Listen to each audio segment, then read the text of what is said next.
Okay, number 5 is not about it's not about saving in the in the cash flow sense of words, but it's a matter of lowering your down payment.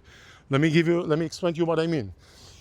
Let's say some of you, right, one of you comes to me and says, hey Danny, I bought 3 houses with you and now I want to buy house number 4, but I only have $50,000 available right now, right? I really want to buy, but I only have $50,000 available. I can wait until I have 80 or 90 or 100. Is there anything I can do? Over the years, my answer was always, tough, not really good answer, maybe partner or something, or wait, or maybe find a lower end house. Not really good answer, nothing that I would feel comfortable about. What we started doing recently is, under a certain program, buy houses, specific houses, that have an attached financing program that enables you to buy them with 5% down. You don't have to put 5%, you could put 10 and 15 and 20 and more. But as little as 5% down, not only that it's 5% down, some of the cost, the mortgage cost that comes with it, they're not hefty, but there is some cost coming with this mortgage.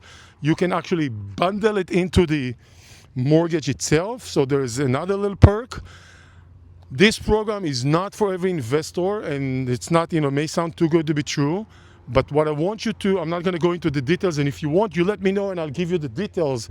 But what's important to understand is this: it's 5% down, investment property, 30 years, you can do 15, but 30 years. No PMI, if you know what PMI, private mortgage insurance, no PMI.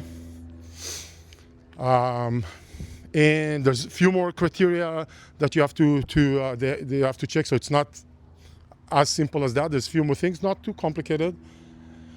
The tricky part is, us investors many times are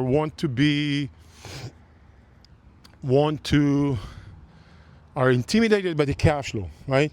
So when you're putting 5% down, by the way, we already made 3 offers just this week on those houses, 5% down. Still waiting to hear. It's kind of a little bit tricky. They get back to you, not quickly, not immediately. So we made 3 houses, 4 offers. We made 2 offers on one house, one of those houses, me. The interesting thing about this, so you should know, is when you put 5% down in today's marketplace, and by the way, the rate is market rate, like 6.25 today, or whatever the market rate is, so nothing crazy, not higher rate because of the 5% down.